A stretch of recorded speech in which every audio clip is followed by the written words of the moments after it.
Why are we here? What are all the things that we're going to be talking about here? I'm going to be laying that context and talking about that. But before we do that, I would like you to get out a piece of paper. Get out a piece of paper and get a pen. We're going back to school. A piece of paper and pen. If you need my brother, oh, take it easy. A piece of paper and pen.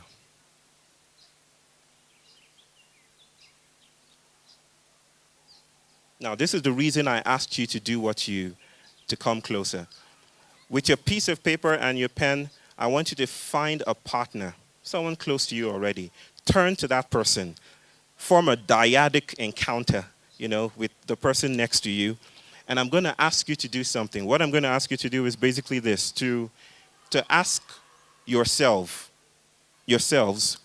what is the most important question I can ask about my journey in education as a parent, as a child, right now? How many of you know Aladdin and the Lamp, Disney flick, If you had only one wish and you could only ask one question, maybe you met the Sphinx and you had only one chance to ask one question, what would that question be about your journey as a parent, as a child, as a brother, as a sister, as an activist, as anything you're doing right now as a teacher? What would that one question be? So what you do is, you want, Samaya? You need my? Okay. We need to pause anytime there's a baby in our midst, Babies are sacred. And changing diapers, which is my most sacred task, is important work. It's activism. So turn to your neighbor and ask the person to tell you what that question is and invite the person to write that question down on a piece of paper. And then we switch roles. Just 2 minutes of talking and listening, deep listening, and then writing down. And then you switch roles. The person listens to you. You write your question down. My world, education, decolonization, unlearning, right now. What is important to you? More like a werewolf. All right, welcome back. Okay.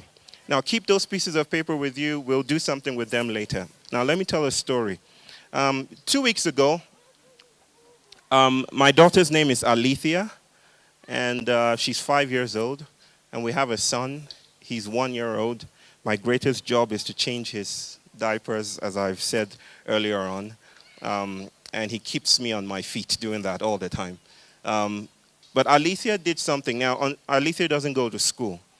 And we live in India, in Chennai, where we are happy to have family and community help us live and thrive.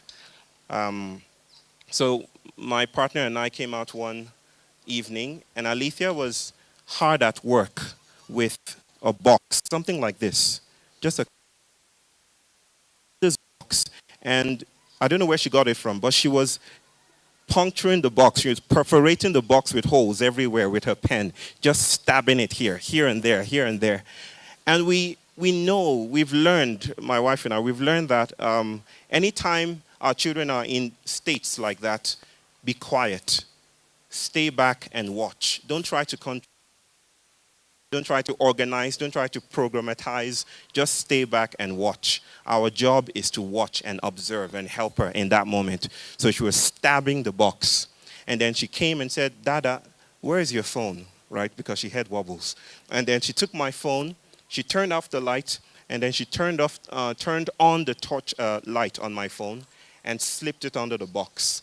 And the lights, streams of light just came out of the box everywhere. And it was just like a disco. I don't know how to, I'm a nerd. I've not been to many disco clubs or something. But I know it was exactly like there was magic in the room. Orbs of light floating everywhere. And she would run to the wall and see what's the circumference of light? Where does shadow and light interact? Questions that I never knew how to ask, even in school. And I'm thoroughly schooled, mind you. And she asked all these questions, and she had all these inquiries, and we just sat back with our jaws loose because she had tapped into the magic of research and questions and enchantment. And it was a beautiful moment. And I feel that's the kind of moment that we all are touching as parents, as co-parents, as children, as siblings. You see, what's happening today is that children are beginning to become different. let me put it this way. The very notion or ontology of children is changing. Children are becoming re-enchanted. And we are being invited as a species to notice our children as if for the first time. Another story. This is probably the one that I like most. I wrote about it in my book. So about 3 years ago, we were in Richmond, Virginia. We have a small space there. And where we live, there's a community pool. There's a pool. And in the morning, I told myself, just as something like my own unschooling parent experiment, I told myself, today I'm going to do anything my daughter tells me to do. I'm going to say yes to it. Now, don't try this at home. Don't try this at home. She was just 2 years old at this time. I said, I'm going to do anything that she says I'm to do. I don't swim, but she came to me that morning and said, Dada, let's go swim. Okay, let's go swim then. And so she took my finger and she dragged me out of the house. Everyone's still asleep, and then we're walking about until we got to the pool. Now, because I made a promise that I was going to do anything she said, I did not remind her where the pool was. I expected her to turn to where the pool was, but she was pointing at the lake. Now, there's a small lake nearby. She said, that's where we're going. And I was like, this is safer, especially this is the pool right here. Let's go here. But she said, that's the lake, that's the pool. Sorry, not the lake. That's the pool, and that's where we're going. So we head on to the lake. Midway, she says, stop. Dada, take off your slippers. And so I take off my slippers. Meanwhile, American joggers are nearby, wondering what's with these two queer figures nearby. I take off my slippers, and she says, wear mine. Wear my own slippers. And you, I'll wear yours, basically. And so I squeeze my size 45 feet into her tiny flip-flops, and then she wears my giant slippers, and then we keep on going. And so we get to the edge of the lake. There are ducks nearby. Everything looks beautiful. And it's just a beautiful Kodak moment, I tell myself, I can tell my daughter about my people. I'm a Yoruba person. I could tell her about home, where she comes from. This is a beautiful father-daughter moment. I wish someone was filming this at this point in time. And I start to tell her, I'm holding her hand by the pool. She's utterly quiet. And then I say, Alethea, have I told you about shh? She literally says, shut up. And so we're just standing there. And the silence is becoming awkward. And I'm not sure what to do with it. You have those moments when there's awkward silence and you want to fill it up with something. Maybe it's between you and your partner or you and your children. Anyhow, you just want to fill it and stuff it up with something, because modernity teaches us that silence is awkward and it ought to be filled with content. So at that moment, there's this awkward silence between me and my daughter. And I'm utterly quiet because I promise to do everything she says. And then all of a sudden, it's not like I start to float or there's a halo around my head or the clouds part and angels come through. It's just that in that self-same moment, I notice that the world is animated. You probably have these experiences all the time. But for an indoor person like me, a nerd, at that moment, everything just seems magical. I kind of notice what the ducks are doing, what worms nearby are doing, aerating the soil, the rhizomes nearby, the tree. I just kind of note, everything just kind of bursts into explosion, alive in stereo vision, in stereo color. And it seems real to me. For once, I'm not bothered about what am I going to do or what my schedule is for the day. It's about what is the world around me doing. And how am I a part of that, entangled in this vital, animistic world? And she taught me that just by telling me, shh. And I'm standing there, and I feel this is a beautiful lesson. I'm definitely going to write about this. But like children tend to do, she took things further. And she said, bend down, eat the mud. And so I take a little taste of the mud. And then she says, wipe it on your face. And she's putting it on our face. And she's smearing everything, and we're all dirty and all that, and I'm really getting scared that I'm a black guy in the United States in the age of fascism. I don't want to get arrested for doing this with my child, but eventually we we walk back to the house, and my wife is pretty angry with us. She sends us to the bathroom, and as I tell all the time, we washed off the stains of our play, but the only thing that didn't wash off was the idea that the world was alive, and it was inviting me to notice my child as if for the first time. Like I had encountered my ancestor and my forebears and my fathers and my mothers and my traditions and indigenous knowing systems in my child in that very moment of saying shush.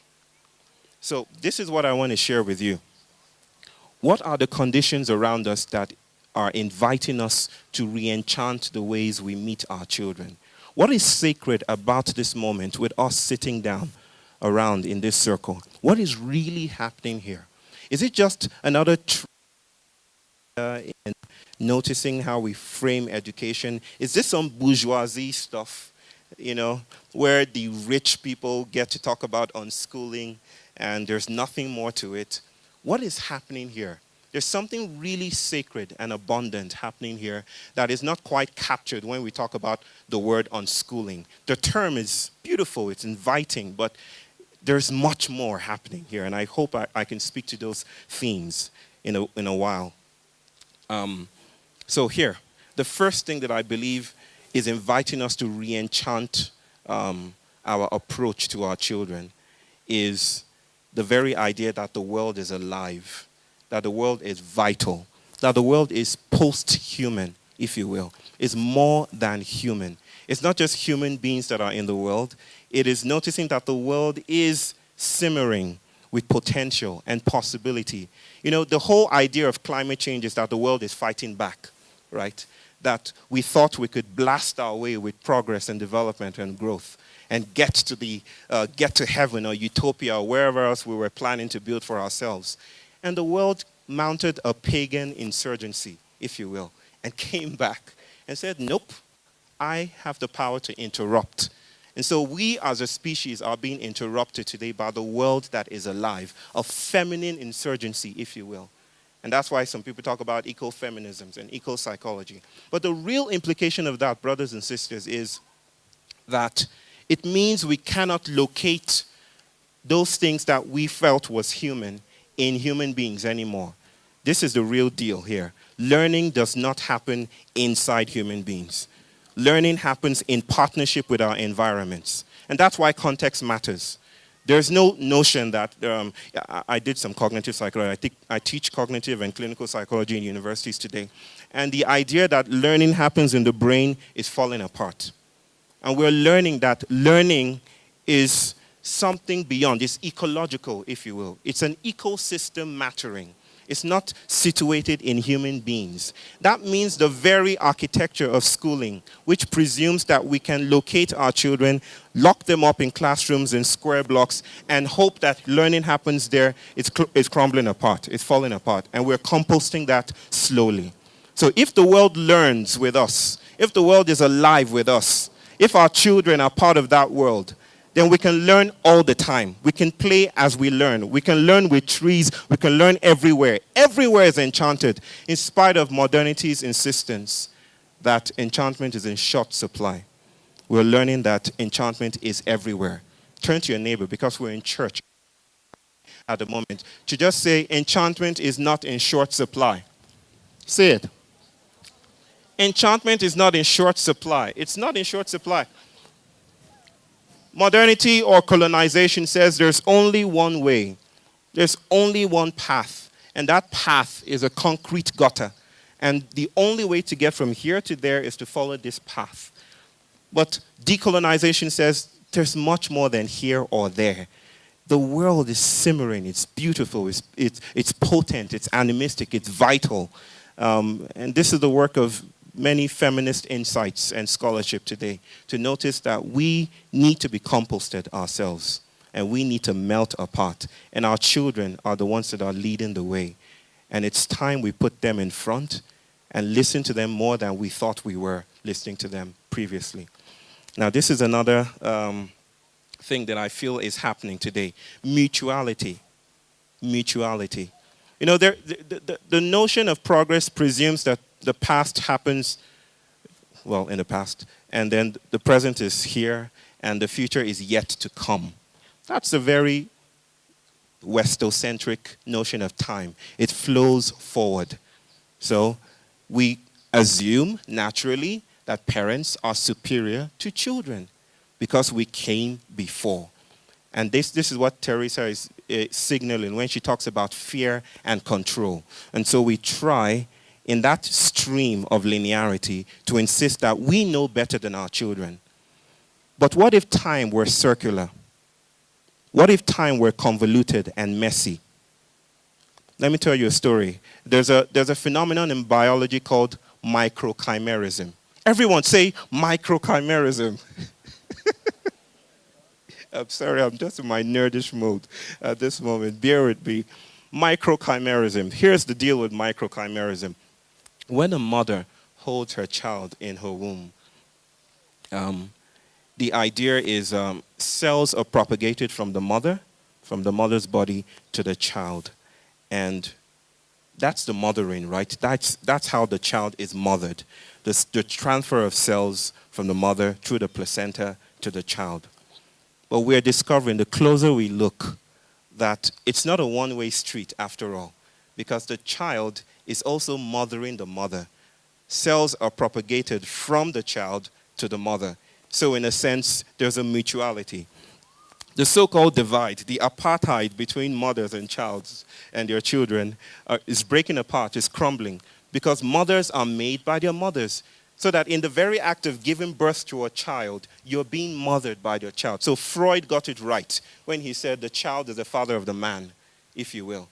We are being mothered by our children. But the phenomenon is much more chimeric or monstrous or queerer than that. Because we also found out, biologists also found out, and I can recommend some texts to you guys to read.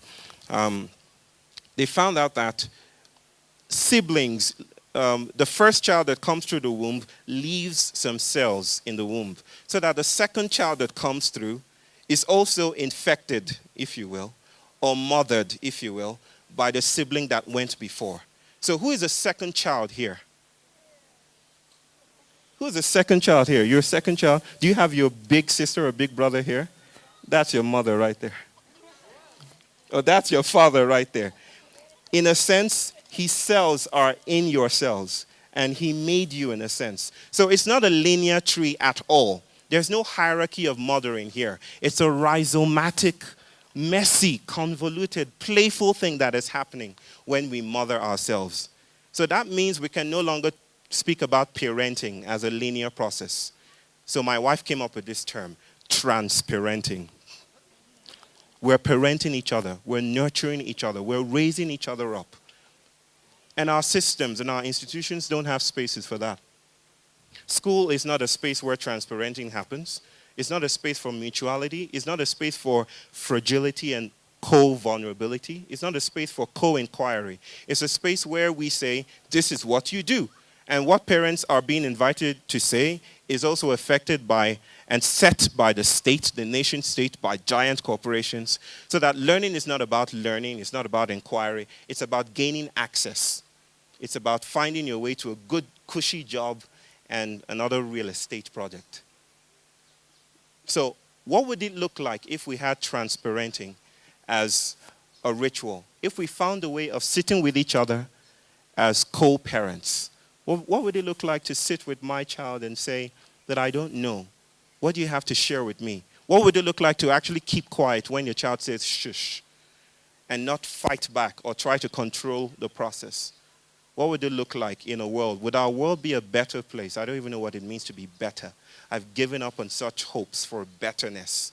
But would our world be more sensuous if we noticed our children differently and if we gave them room to be as ancient and magnificent as they really are? One more thing, another condition that I think is shaping us is the idea of technology. So I was in Rwanda recently, in Kigali, and some of my African brothers and sisters here might know, but that the most current theme in African politics now, especially in the techno-scientific circles, is innovate. or die. That means we must catch up with the West. We must look like America. We must look like UK. We must look like Europe if we are to survive. And if we don't do that, if we don't catch up with them, then we're losing out. We're underdeveloped. So I was in that conference, and the conference is called the Africa Innovation Summit. And they invited me to, I'm always invited to places as a trickster to kind of mess things up. So I was invited there, and they invited me to speak and address everyone that had gathered in the very prestigious conference center. And I got up, and after everyone had said, yes, we need to bring more Google or bring more billions of dollars of oil money and stuff like that, I got up there and I told the story of my father, and I told the story of myself, and I told the story of war in Congo, where I did some of my growing up. And I said this, that the highway no longer leads to places that are interesting. The highway no longer leads to places that are interesting. The idea that we need to follow the path, the Eurocentric path that has been laid out for us. I mean, the same epistemologies, the same philosophies that brought us to the brink of disaster. Who knows when Trump called Africa a shithole? Let me see your hands up if you were very joyous and happy in that moment. I was so happy. And I wrote a letter back to Trump, which I know he didn't read, because I even doubt he reads. I wrote a letter to Trump and I said, thank you for calling us shitholes, because we have an affinity, especially in India, with shit. Shit is sacred. You don't open a house in India without smearing the walls with shit. Because there's a beauty and connection between earth and hand and spirit and soil that we know about. And in practicing these rituals, we are staving off the crisis that you are already immersed in. So we don't want to be as developed as you. We will rather be shitholes. And so I told these people in Kigali that it's not about catching up anymore. It's about noticing the world that is opening up around us. It's about listening to our children. It's about listening to trees, as queer and as Woodstock as that sounds. It's about listening to the world around us and being touched by something that is greater than us, being defeated by something that is greater than us. That's the sacred. That's what it means to be resacralized. And I got a standing ovation. Everyone stood up and clapped and said, yes! And I felt, maybe I seeded something here today. I'm happy about that. And the MC got up on stage and said, well, you heard our last speaker. We must innovate. So I remember myself saying, no, that's not what I said. Just trying to kill it, but yeah. So there is a force that is driving us to notice technology as the avant-garde, the point we should reach. If you gather a few young people together today, it's horrible what is happening. Their imaginations have been colonized by the world around them, by schooling. I work with UNESCO. I'm a consultant there. And so we invited people from around the world. This was about 2-3 years ago, a global youth forum. And we invited all the young people. I'm very, very suspicious of that category, youth. I don't know what to think about it. But we invited everyone round. And we asked them a question. How do you see the world 50 years from now? What's your idea of the world 50 years from now? Can I ask that question in this circle? I know I'll get different answers, but does anyone want to close your eyes for a minute? No, for a second. And just imagine the year, what's 50 years from now? 2068.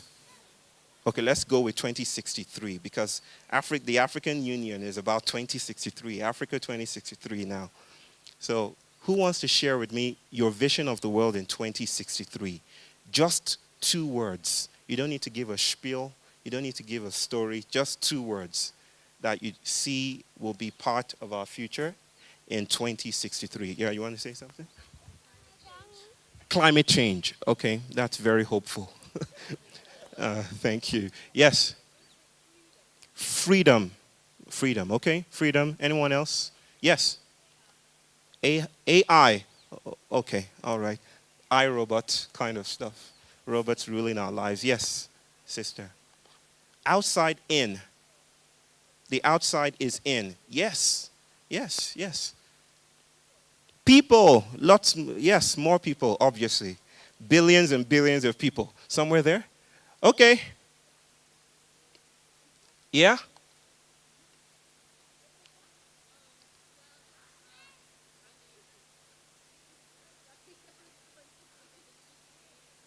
What? A, a lot of change, right? A lot of change, okay? Let me ask you guys, are human beings still in this form, or do we have metal attached to ourselves and stuff? Do we look different in your world? 2063. Majority people of color. Okay. All right. Thank you. Chris, you want to say something? No? Okay, brother.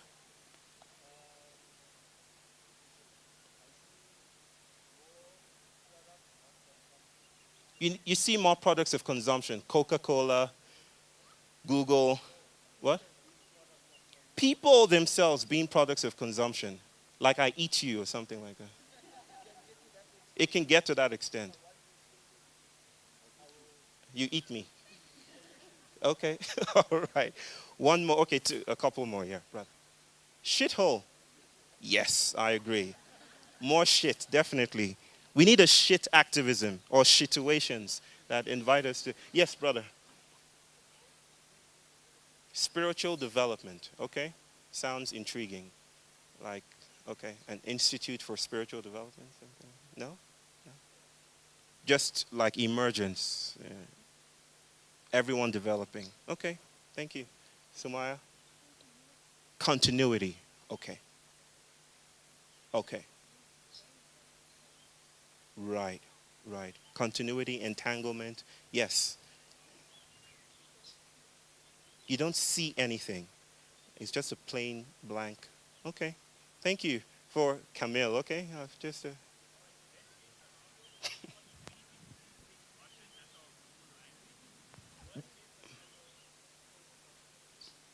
best case scenario, everyone speaking Russian. That's what he said. And worst case scenario, post-apocalyptic society. Okay. Thank you for your beautiful. That's your I have a dream moment, Camille. Thank you. I feel so inspired. All right. Okay. So we gathered, as you might imagine, the responses were similar to this in that group of 500 people from around the world, 500 young people. But the prevalent responses, the most prominent ones, were iPhone. What's the latest one right now? iPhone 10. So iPhone 20, iPhone, or new cars that fly or something, or hyper-speed transportation. And everyone got quiet when we asked them the question, whose imagination is this? Where did you get these ideas from? And they were all wearing suits and ties and looking all UNESCO-ish. And whose imagination? Where did you get these ideas from? Young people are supposed to be the ruptures in the world, transversal disruption in the world. Like Akila, love the word disruption. They're supposed to be the ones that come and break everything apart so that we can learn how to see ourselves anew. But these guys were firmly in the trench of adultism. And so they were just spouting everything that UNESCO expected them to say. Peace and love and stuff like it, even though it's not really characterized. Peace and love, USB ports. And then I did something. I said, everyone stand up on your seats, on your tables. Now in UNESCO, I shouldn't be saying this in camera. You cut this part out, okay? Just cut this part out. In UNESCO, the seats are nailed to the ground. It's very old, warlike bunker kind of situation. The seats and the tables are nailed to the ground. There's no room for movement in that kind of scenario. I said, everyone jump on your seats and shout, which I guess no one has ever done in UNESCO or in the UN before. And all of them got on their seats, and I said, scream! And they screamed, and it caused a ruckus, and we did it again. We decided, let's ask you again. Let's remove your ties. Take off all the relics of adultism, and let me ask you the question again. What do you see?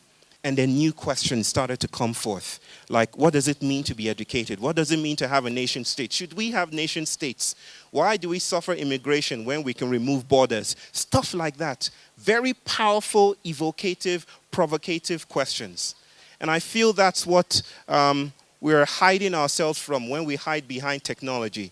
When we see the world as alive, then we know that technology is not beneath us. How many of you think you are using your phones?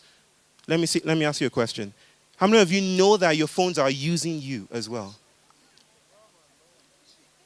In a couple of years, our postures, our collective human species postures might just be this. And our thumbs might be thinned out because our bodies would evolve to meet the demands of phones. So technology, the user-tool dichotomy, the wall between user and tool is also crumbling apart. And we're noticing that we are part of our technologies. Our laptops, our chairs, and the world around us shapes us. You want to say something? Yeah. Oh my goodness. Oh my. Oh my. Okay. Where's my phone? There. So we are in co-emergence with the environment around us. And this brings us to a place of stopping and noticing. When my elders say the times are urgent, let us slow down. They're not saying slow your speed. They're not saying be, slow motion like. They're saying notice the world around you. When you notice that there are others in the room, you would reconfigure the way you act in the world.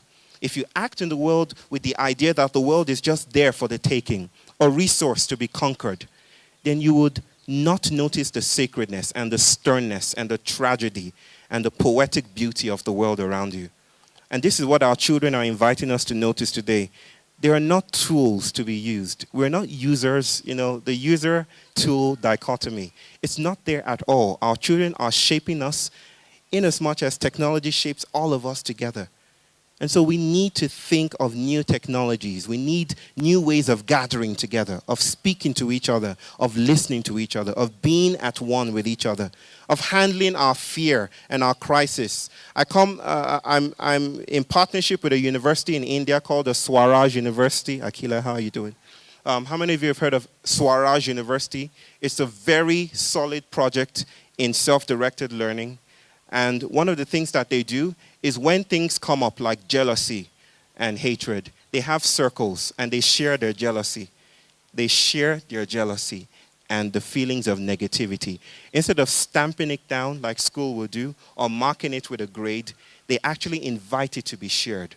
Those kind of social technologies are inviting us because our technologies shape us. And so the things we expose our children to are shaping them. And we need to be wary about the things that we do in this time of the Anthropocene, this time of demise, this time where everything is falling back on itself, where we're losing our faith in institutions. We need to slow down and notice the world anew. You know what I call all of this, these ideas together? I call it progenofeminism. What? You're giving a thumbs up. Do you know what that means? I came up with it on the way here, basically. Like feminism of progeny, basically. The progeny are our children. Because, I don't know if you know this, but children are one of the most marginalized groups of human beings in the world. And so we need to have an activism that focuses on them. So what kind of activism does that? A feminism of progeny that notices that ancestry and progeny are entangled. In fact, do you know what I think even further? I think that we give birth to our ancestors, that we don't give birth to children. There's a writer called Donna Haraway, and she says, make kin, not kind. Make kin, not kind. We're not actually giving birth to kind. We're making kin with our children because our children are entirely different. The place makes them. The times make them. So we can't pass down some conservative, notion of curriculum or learning to them and just stamp them with that. We need to think about, I love the way Akila is just roaming around. We need to think about the ways we are approaching our children. Because children are not born, children are made. Just like adults. Adults are not born, they are made. And the technologies, the systems, the philosophies that have made us need to be crumbled, need to be composted, and need to be let go of. And we need the partnership of our ecosystems to do this. So, yeah, Sumaya, you want to say something? Okay. You need a mic? No, I don't think so. I can hear you.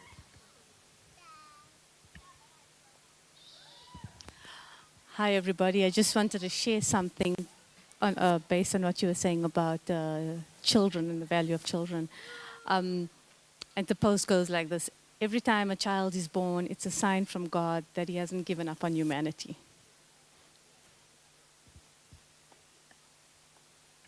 I agree. It's not that children come into the earth. They come out of the earth. That's what our elders teach us. They come out of the earth. The world literally stares and moves to produce a child. It's like there's a rupture. A mountain is being born.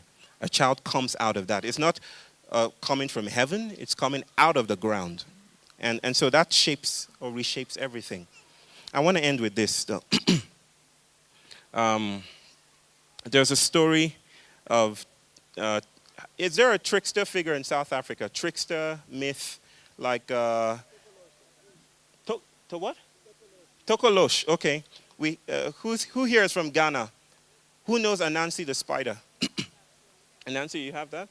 Okay, we have Anansi the spider. We have Ijeoma the tortoise in Nigeria. And we have con men in America at the moment. I don't know the trickster figures there. But there's a story of the tortoise that I want to share with you. And I think that's what we need to do, as silly as it is. So there's this story about famine in the land, which kind of describes our conditions today. There was no food. There was no water. And all the animals were at the risk of dying. And so tortoise needed to find food for his family. And so he went about listening to what everyone was saying but couldn't find anything until he came into a clearing one day and he saw a group of birds talking about a rich party that was going to be happening in a few days' time in the heavens. That was strictly for the birds, just birds, a party for the birds. And so tortoise decided, I'm going to do something about this. So he went to every person, every bird, to borrow a feather. So Akila, what bird are you? Just tell me a bird. Come on, a bird. A what? A hadida. What's a hadida? Oh, okay. Okay, so what kind of feathers do hadidas have? Black feathers. Okay. Okay, so give me a feather. So tortoise takes a feather from a hadida. Give me what bird are you? Flamingo. Whoa, okay. Black and pink. Okay. Black and fashionable still. Thank you. So a flamingo gives a pink brother. What bird are you? A peacock. Gets a feather from a peacock. Any bird there? You want to be a bird? You'll be an owl. Okay. So gets a feather from all the birds basically and stitches it and gums it to his body and makes wings for himself. How many of you have heard this story before? Great. No one. Okay, Akila. Akila, shh. And then tortoise flies to the heavens when the party is starting and gets to where the bouncers of the birds are, and the party is, dish, dish, dish, dish, dish, dish, dish. And is about to get in when he thinks about what is going to happen inside. So he says, I haven't come up with a name for myself. I don't know what kind of bird I am. Okay, I'm going to call myself all of you. All of you. And I'm going to find access into the place. So they admit tortoise, who is now all of you, into the place. And we'll understand why he says all of you shortly. When the king of the birds comes and announces the feast is open, everyone come eat. Enjoy yourself. Let's eat together. This is for all of you. Tortoise says, yes, that's me. And he takes all the food and eats it up. Everything for himself while everyone watches. Imagine Akila is just eating everything here while we are watching. Just turn your gaze to Akila right now. She's eating everything while we're all watching her. And in time, tortoise kind of outgrows his shell. He becomes too big and the party ends. And all the birds, disappointed because they didn't have anything to eat, are going back down, flying down from the clouds. Except tortoise is too big to fly now. So he's in a mess. And so he's stuck in the heavens.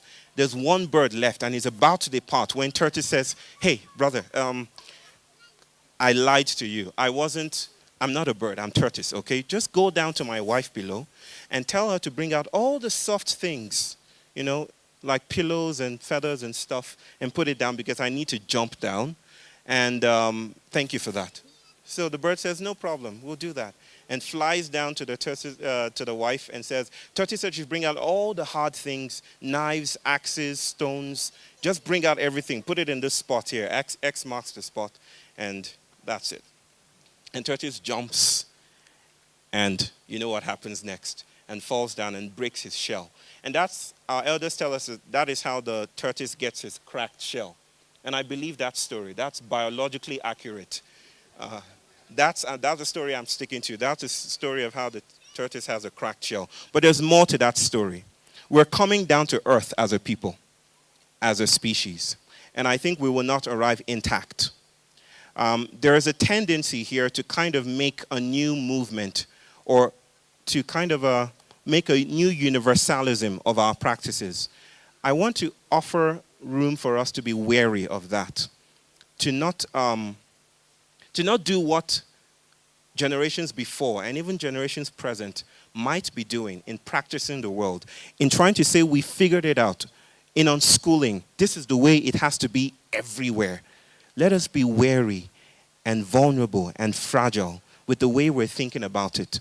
Let us approach with slowness and softness. This idea of the sacred is not something to be figured out or to finally or to be put in some kind of formulaic assemblage in some final fashion. If we figure this out, if we figure our children out finally, then we've lost the premise of gathering here.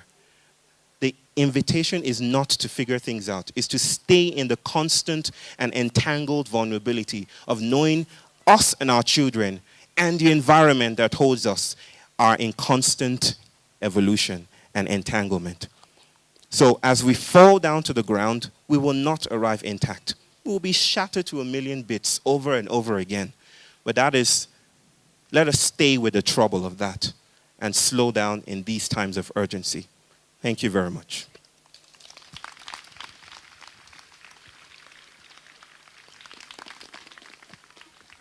I guess the rain was like, okay, it's done. It's done. Thank you very much for listening. Akila.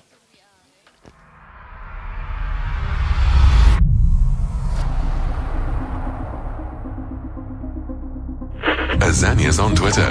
Envisaged for this next conversation, and it's all about unschooling. And there is no doubt that the conversation raised up serious debate. Because the traditional schooling system has been criticized for not being able to accommodate different people's types of intelligence and the needs they have when it comes to learning.